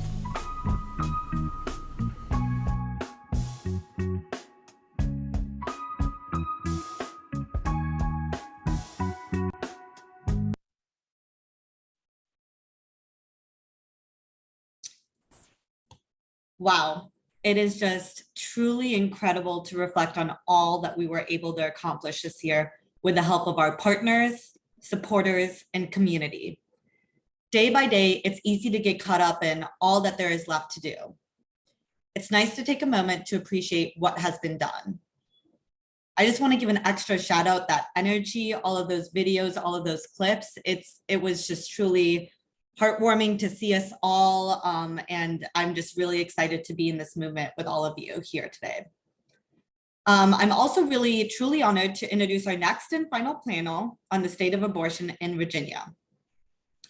Darcy Jones is a certified nurse, midwife, the abortion services director at the Virginia League for Planned Parenthood, and a proud procedural and medication abortion provider in Richmond and the Hampton Roads area. Darcy has worked in abortion services and family planning for 12 years and returned to Virginia to provide abortion care after the passage of the Reproductive Health Protection Act. IA Johnson is currently the Community and Volunteer Engagement Accomplice for Richmond Reproductive Freedom Project, Virginia's grassroots abortion fund. IA supports people giving birth through their work as a doula. They also work with the Virginia Reproductive Equity Alliance and policy and grassroots organizing, and with Planned Parenthood and Repro Rising Virginia as a doula consultant and trainer. Eden Helman is the legal director of the ACLU of Virginia, where she oversees all of the organization's federal and state court litigation, administrative advocacy, and legal advocacy. Eden has over 16 years of experience litigating issues of juvenile justice, education, children's mental health, prison conditions, free speech, reproductive rights, trans rights, and more. Prior to joining the ACLU of Virginia in 2018, Eden served as the managing attorney and director of the New Orleans office of the Southern Poverty Law Center. And last but not least, Senator Jennifer McClellan. Growing up as a child of community leaders and educators, Jennifer McClellan has always felt a calling to public service to strengthen her community and ensure that every Virginian has an opportunity to succeed. She brought those values, passions, and commitment to justice to the Virginia legislature, representing the greater Richmond area. She served in the House of Delegates from 2006 to 2017 and has served in the Senate since 2017. I've had the privilege of seeing all of these phenomenal individuals at work, and I'm so excited to be on this panel with all of them here today. So we're going to start out with a question for you, Senator McClellan. Virginia has taken several legislative actions in the past years to protect and expand abortion access. Can you talk a little bit about what those actions were and what the overturn of Roe v. Wade means for those protections moving forward? What must you and your colleagues do to keep abortion safe and legal in Virginia? And I'd also just like to give a huge shout out. Senator McClellan has been such a great supporter and a huge voice and advocate for us at the legislature. So just another huge shout out for that. Well, thank you. And I apologize that I am in the car, but I am on my way to a canvas launch because every election matters, and every election will determine now that abortion access is a political question again, rather than a constitutional right. We know that we have got to make sure that all of our elections result in pro-choice majorities at every level of government. And that's really how we were able to make progress at the state level. So you may recall that back in 2012, when the Republicans had the trifecta, they passed new restrictions to abortion access that included an ultrasound requirement added to the informed consent laws. They added trap regulations that regulated clinics the same as hospitals. And we, because of the majority change in the 2019 election, we looked at what do we need to do to remove the biggest barriers to access to abortion that were legal under Roe. And I emphasize, a lot of people think that just because abortion was legal, it was accessible for everyone, but it wasn't. And so the Reproductive Health Protection Act in 2020, which I carried with Delegate Charnel Herring, removed the ultrasound requirement and the mandatory 24-hour waiting period, the prescriptive information provided as part of informed consent. It allowed nurse practitioners within their scope of practice to perform abortions in addition to physicians, and removed the trap requirements. And then the following year, we, again, just because something is legal and accessible doesn't mean you can pay for it. And especially if your insurance won't cover it. And so we had a restriction in the law that any plan sold under the health benefits exchange under the Affordable Care Act could not cover abortion services. And so Delegate Sally Hudson and I put a bill in place to remove that restriction. Those bills made Virginia the first state in the South to proactively expand access to abortion and remove barriers. And as a result, we saw before the Dobbs case, Virginia was becoming a safe haven for abortion access. As soon as the Dobbs decision came down, we saw that we are definitely a safe haven as we saw more patients coming from other states. And so we now need to fight to keep that status as a safe haven for abortion in the South.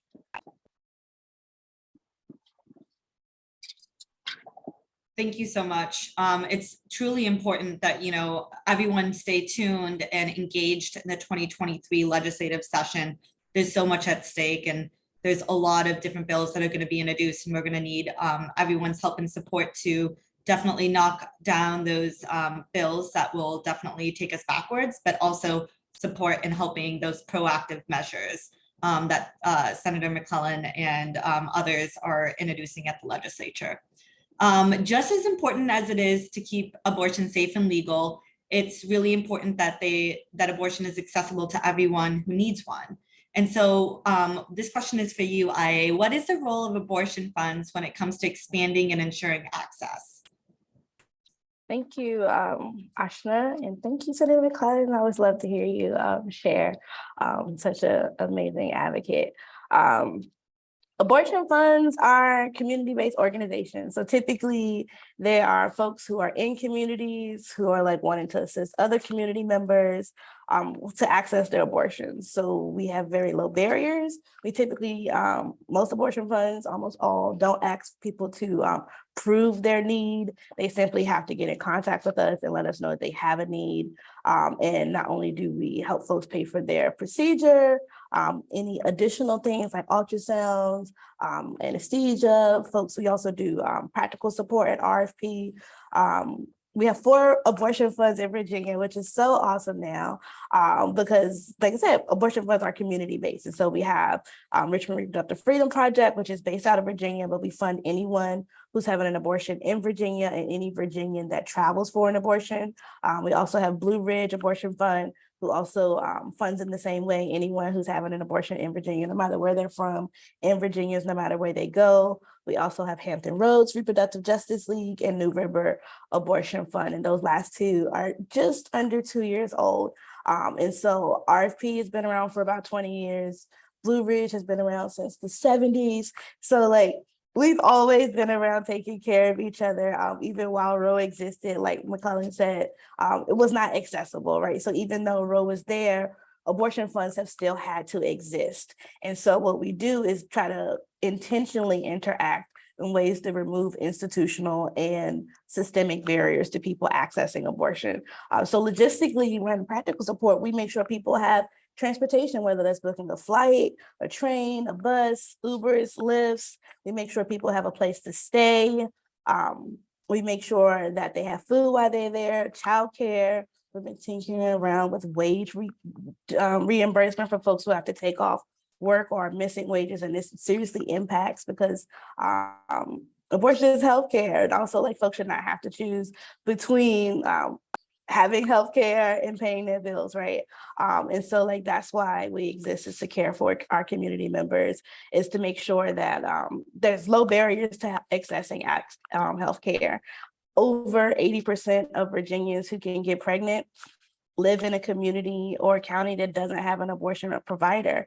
Like Senator McClellan said, we are an abortion haven. We in the repro world, we're a receiving state, right? So we're a state that receives people. But I also like to always uplift that even though we are receiving more people, Virginians also have to travel for abortions.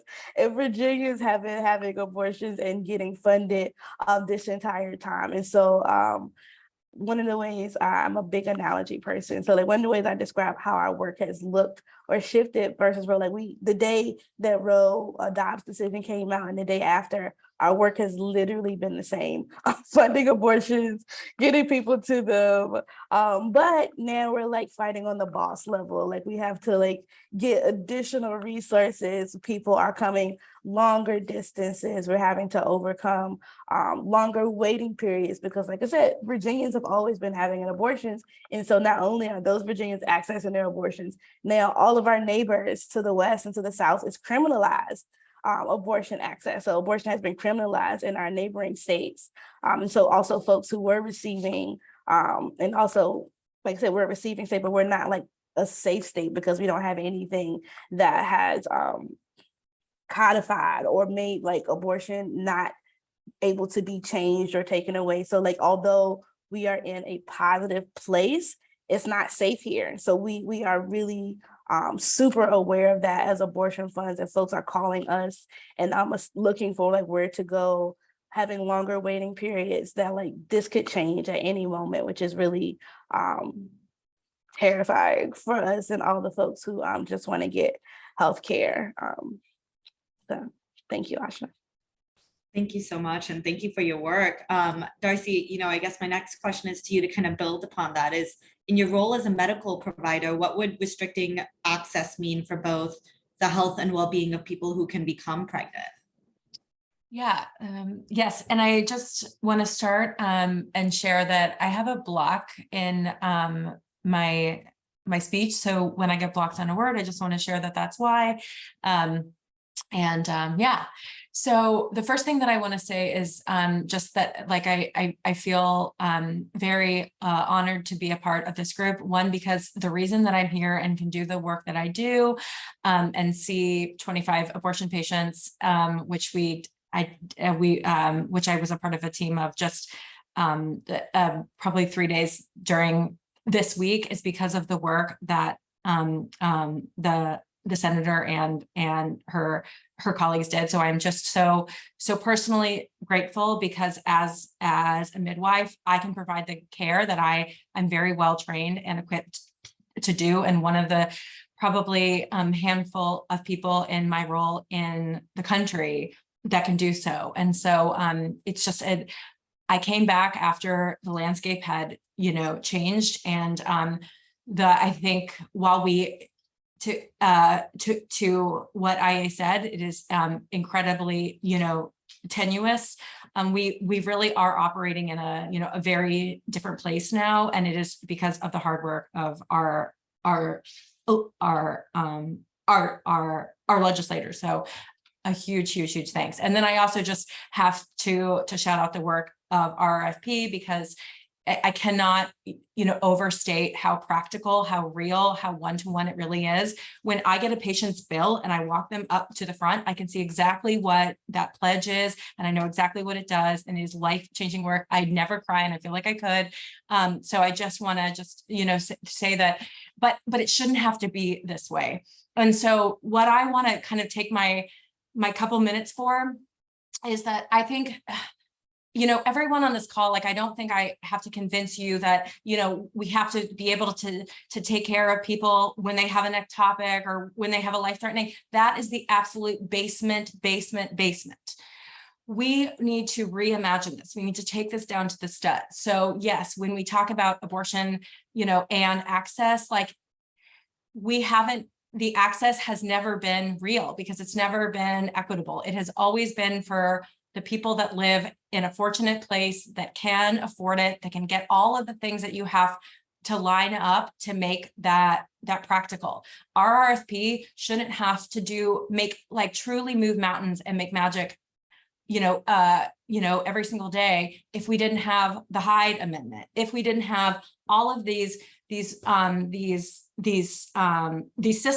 that are in place on purpose to make this, to make getting this care a miracle. And for so many of our patients, that's what it is. I think it's on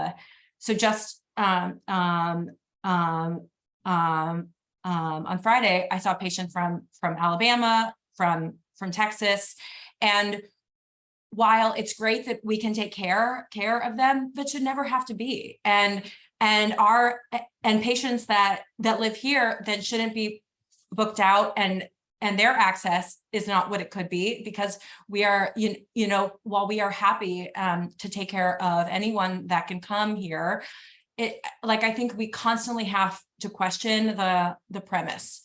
And so, there is an amazing scholar named Monica McLemore that I have to quote, who says, "This could all be different." And I think that we, I think for a very long time, even on the progressive wing, we've just sort of accepted whatever we could get.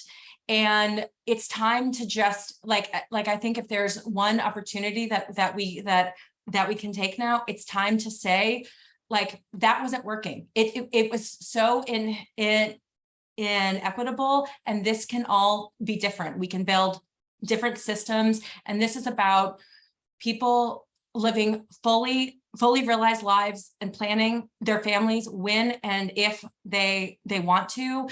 And I encourage everyone here to really look at abortion as we've known since 1994, when a group of Black women founded the RJJ framework. We don't even have to make it. It's already been built. We have to implement it. And so, yes, I could sit here and I could tell you all of the clinical reasons why access is important, and what it's meant since June 24th until now. But like, I don't think I need to convince anyone here that people should be able to access the care that they need. That's it. And so I just want to wrap up and say that while pregnancy is not an illness, it is absolutely a state, kind of regardless of what your plans are, where people really deserve to have the systems wrap around them. And a year ago, I was diagnosed with cancer. Within 72 hours, I had a nurse, a social worker, a whole team call me, set things up. I knew when my appointments would be. I knew when I would have surgery. I had the support of my colleagues, because I knew that this was not something that I could do on my own. And so all I ask is for, and like, I think, everyone here is for healthcare to be healthcare, to be healthcare, to be healthcare.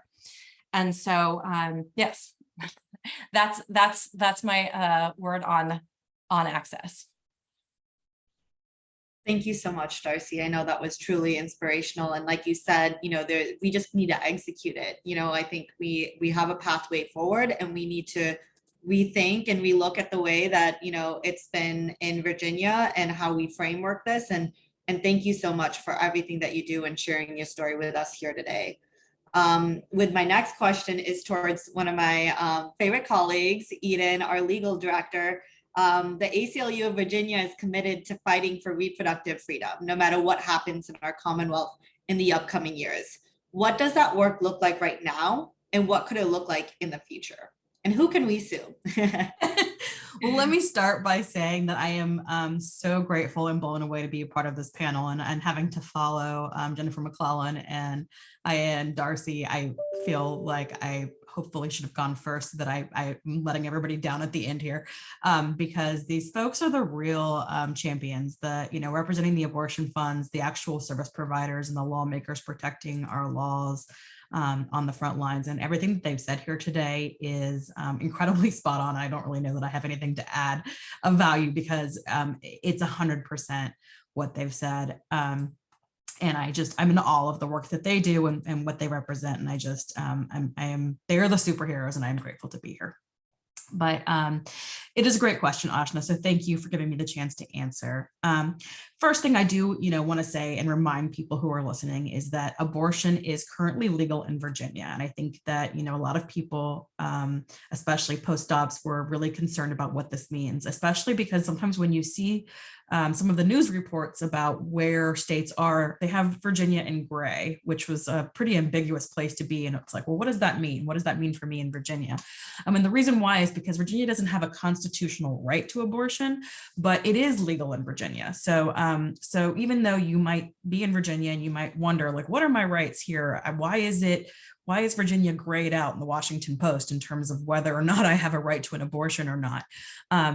It looks legally complicated, but it is not. You do have a legal right to, or not legal right, but you do have a statutory ability to access abortion in Virginia for right now. As long as Senator McClellan keeps up the great fight.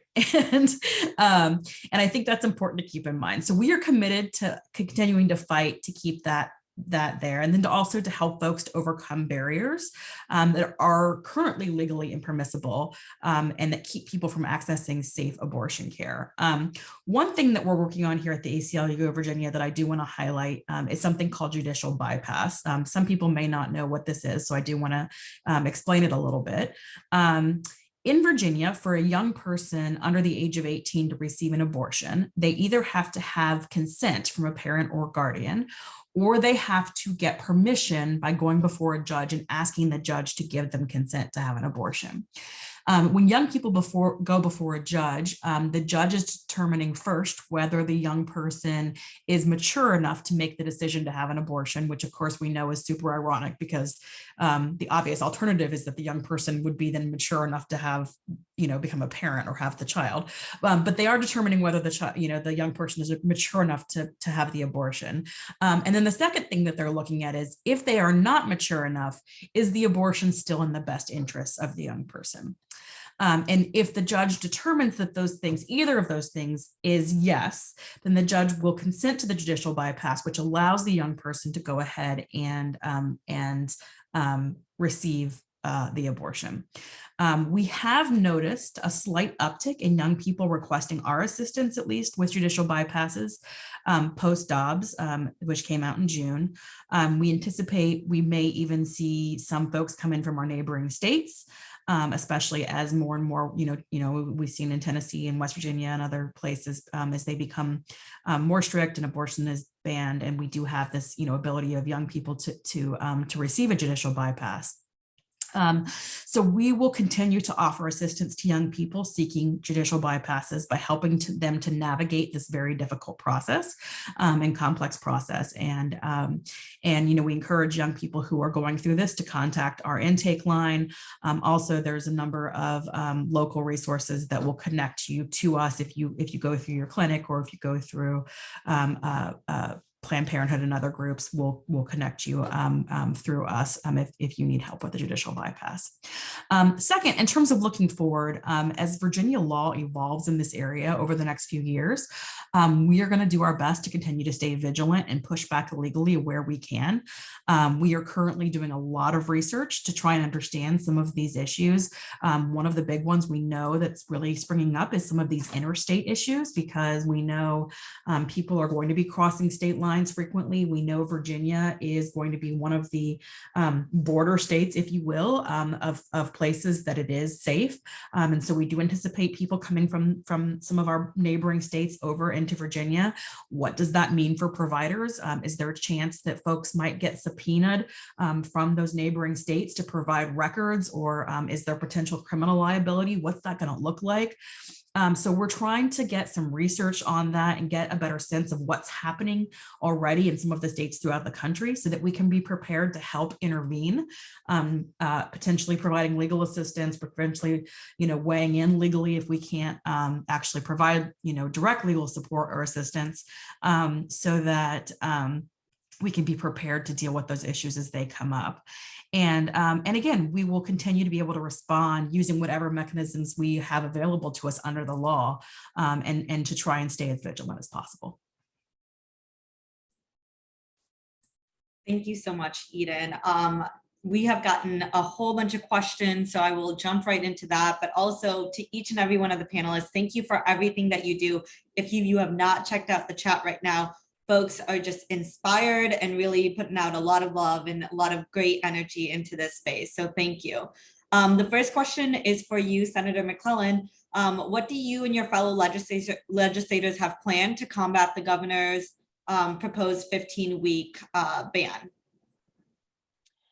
So first, the governor may propose it, but the legislature disposes of it.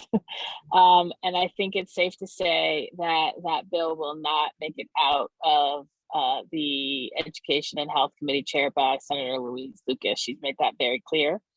I'm not even sure it would make it out of a committee in the House Courts Committee, because I do think that Republicans are starting to see, and they saw in 2012, frankly, after they overreached, they saw the backlash and how unpopular their proposed restrictions were. And it's very clear that a majority of Virginians, an overwhelming majority of Virginians, believe that Virginia's abortion laws should either remain as they are or be even less restrictive. So I do not expect that bill to pass, but obviously my colleagues in the Senate will do everything we can to keep it from passing. And I would ask everybody watching here today to make sure that your senator and delegate hear from you, that you oppose those bans.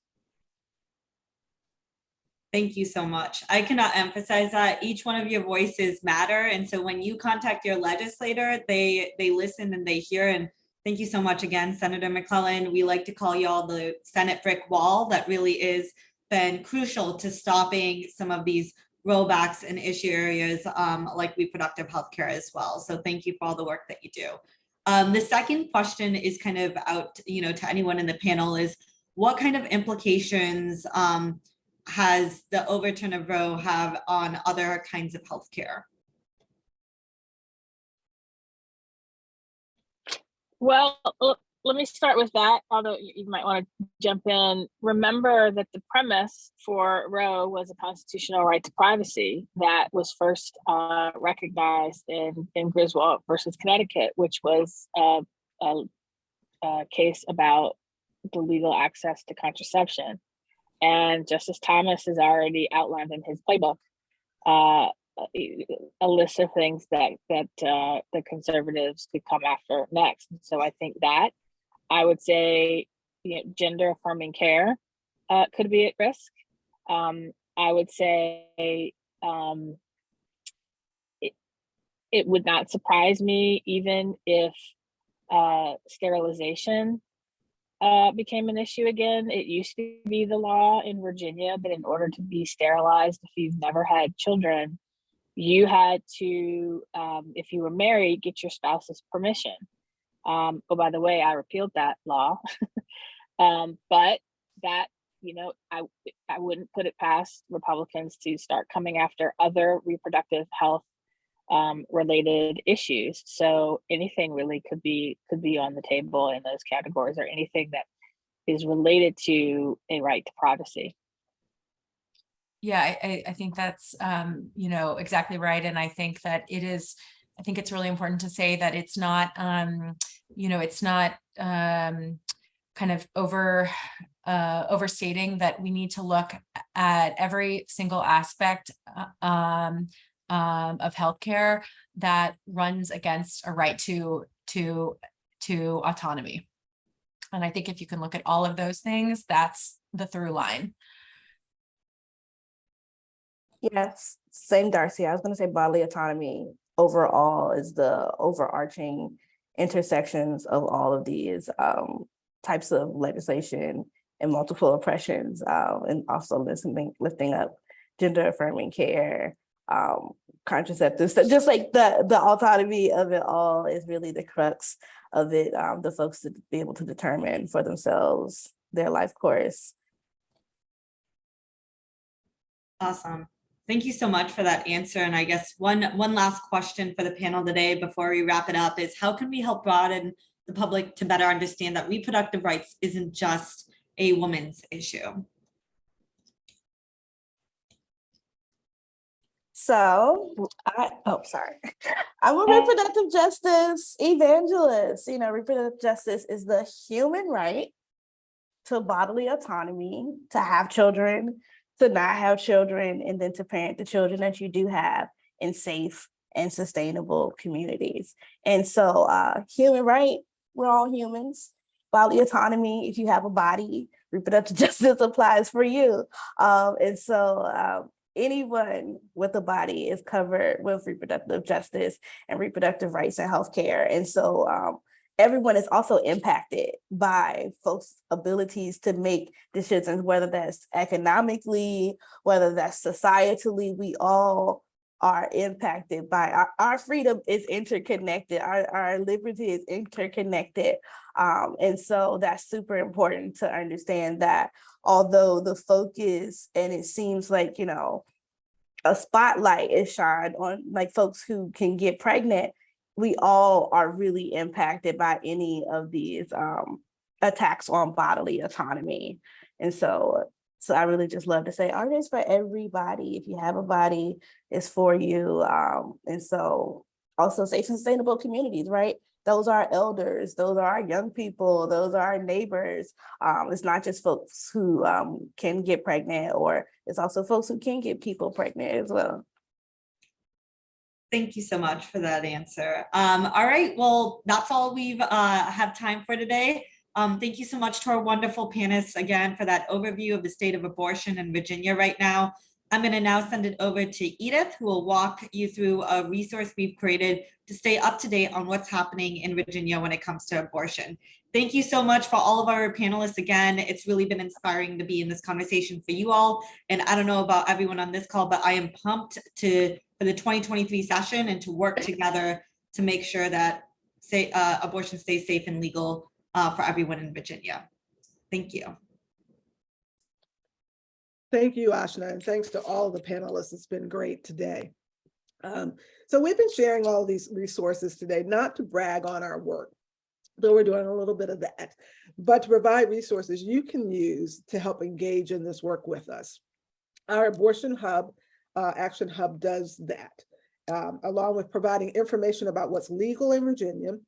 This hub allows you to send messages directly to your lawmaker, urging them to keep abortion safe and legal and affordable and accessible in the Commonwealth. It tells you how to get involved in your community, how to support abortion providers and seekers. It lists times and dates for protests when they're happening, and it shares stories of people who have had abortions. So it's our hope that you will visit this resource, ACLU-VA.org/Action Hub Abortion Rights, to know what's going on in this very, very important issue area.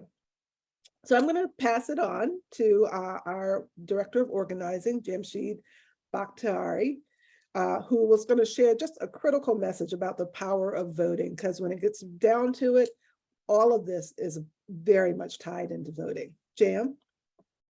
Hey, thank you for that introduction, Edith. When I was tasked with the responsibility to speak about the importance of voting rights today, I knew I had a tall one in front of me. With the state of the world being what it is today, voter fatigue feels like it is at an all-time high.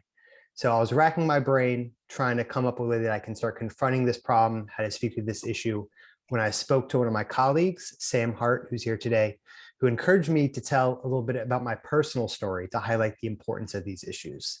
So I know some of my colleagues have heard this story before. So for those of you, I'm sorry you have to hear it again, but I think it really does underscore what we're really trying to get at here. And it all really starts with my childhood. You see, I grew up in the Hampton Roads region of Virginia in a family of an Iranian immigrant. And as many people here know, Hampton Roads is a very military heavy community. A lot of the economy here is run on the Navy base and the shipyard and things like that. So I grew up thinking I was just like anyone else in the community. We all swam in the same swimming pool. I collected Pokemon cards with the other kids, and I played basketball at the end of the cul-de-sac. And at the end of my cul-de-sac, there was a basketball hoop that was kind of the meeting spot for everyone in my community. I think that every neighborhood has this, whether it's like a tree or a street corner or someone's porch, everyone met at the basketball hoop in my cul-de-sac. It's the type of spot that even when the ice cream man would come, he would park his truck and shoot some hoops with us. So I realized that my life was not the same as it was when I woke up in the morning of September 12th, right? I woke up and endured all means of insult against me and my family that made me and my family feel like we were no longer welcome in the club. And I remember one day in 2003, right around the invasion of Iraq, I was walking to the end of the cul-de-sac to play basketball, right? And it was owned by a man by the name of Mr. Johnson. I'm changing his name for the purpose of this story because it's a public meeting. But I was walking to the end of the cul-de-sac with my basketball, and Mr. Johnson comes out on the porch and he's holding his hunting rifle. And he points his hunting rifle at me. And he says, "You need to go home because terrorists aren't allowed on my property." So me being an upset 13-year-old, 14-year-old kid, was not an organizer at this time, was not an activist at this time, was not an advocate at this time. I was just angry and I wanted to do something about it. So I did the first thing my instincts told me to do. I got a paintbrush. I went down to the end of the cul-de-sac and wrote "George W. Bush sucks" on the basketball hoop as big as I could. And I went back home and didn't think a thing of it. So a couple hours later pass, I'm waiting in my garage and I'm playing with my skateboard when I start hearing these footsteps coming up the driveway. And who do you think it was? Sure enough, it was Mr. Johnson. He stops right at the threshold of the garage and he looks me dead in the eye and he says, did you write George W. Bush sucks on my basketball hoop? And me, being a very sheepish and shy young teenager, lied. I said, no, that wasn't me. So Mr. Johnson looked at me and he said, why don't you go inside and get your father? So I did as I was told and ran right to my room, and I was just ready for my punishment. Coming from an immigrant family, I was no stranger to punishment when I did things that were wrong. So I waited in my room. About 15 minutes go by. My dad comes in. In his right hand, he has a can of paint. In his left hand, he has a paintbrush, and he hands them to me. He said, Jamshid, go down to the end of the cul-de-sac and paint over what you've done and come right back here.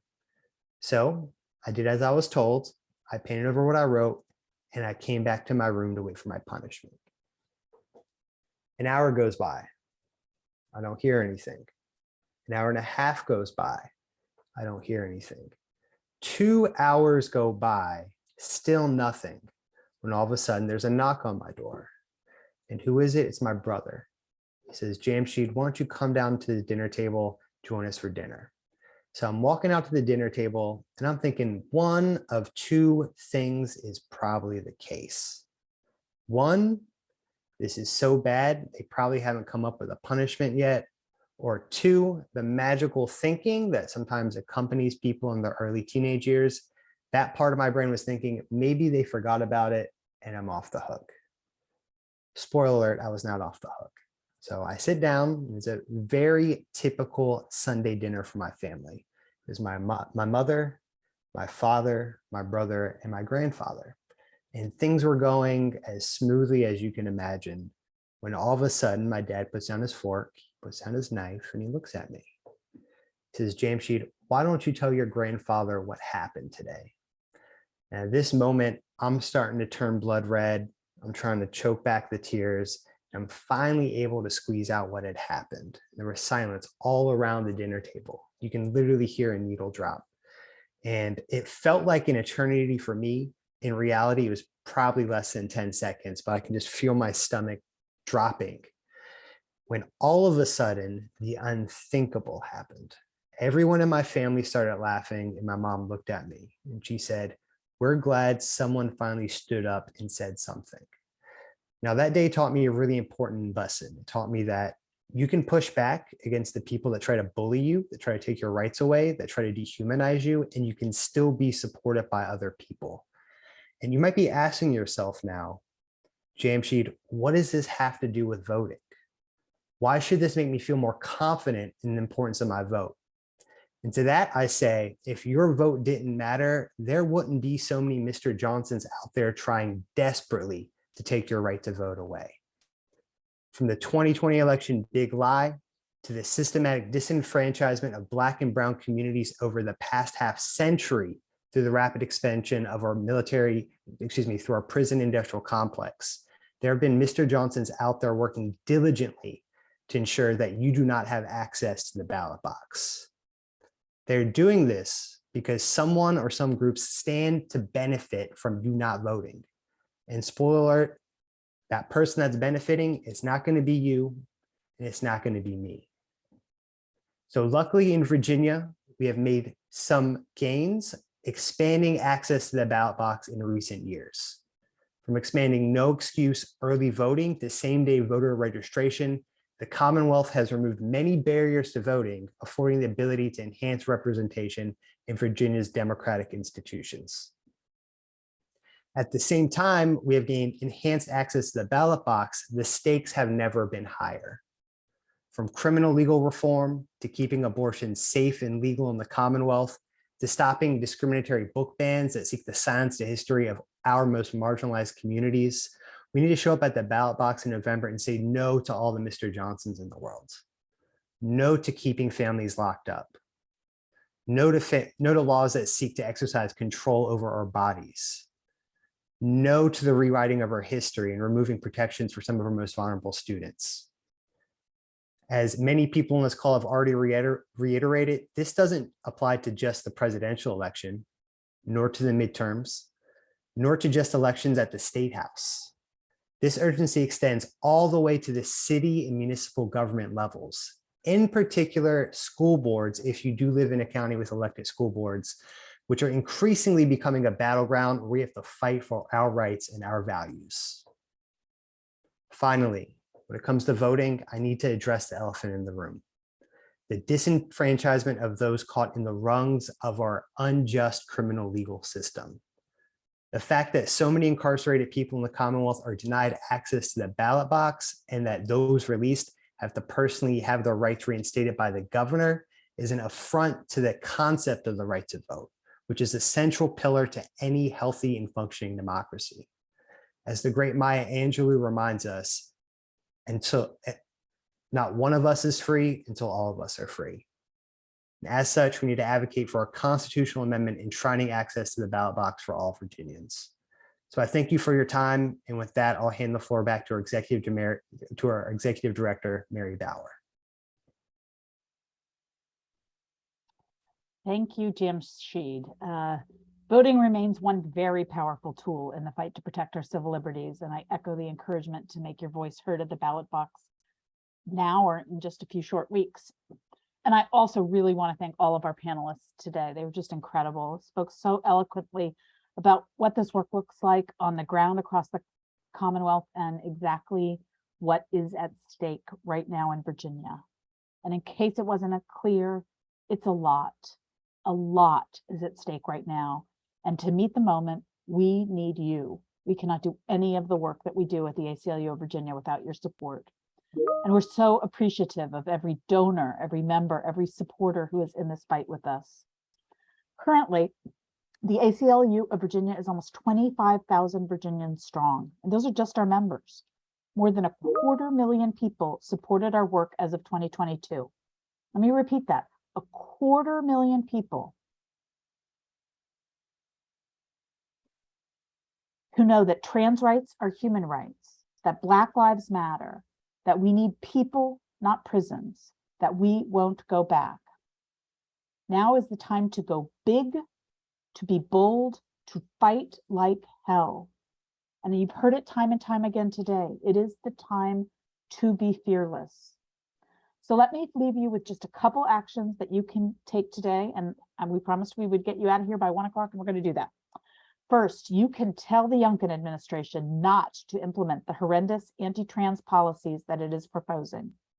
Go to townhall.virginia.gov to leave a comment opposing the BDOE policies. In just the first 72 hours that this forum was open, almost 30,000 comments were submitted. That is record engagement, and we need you to keep it up. Okay, that's townhall.virginia.gov. Second, you can register to vote, or you can encourage someone you know to register to vote. The election is in just 38 days. And as we have seen, who we elect at the state level, at the local level, at the school board level are just hugely impactful to the issues that we care about most and that matter most to Virginians. Third, if you're already an ACLU member, if you're not already an ACLU of Virginia member, we encourage you to become a member or support our work by visiting ACLU-VA.org. Hit the donate button. Lastly, sign up for our emails to stay up to date with what's happening in Virginia. Visit our homepage to join our email list and view our newly released annual report, where you can find more details about our work over the last year. Work we didn't have time to share today because there's so much. That's ACLU-VA.org. And you can find us on the social media platforms. You can follow us on Twitter, Facebook, and Instagram for the most up-to-date information about our work. Thank you, thank you, thank you for fighting with us. With your help, we will meet the challenges that come, and we will do what it takes to protect the civil liberties and the civil rights of all Virginians. Till next time, thank you.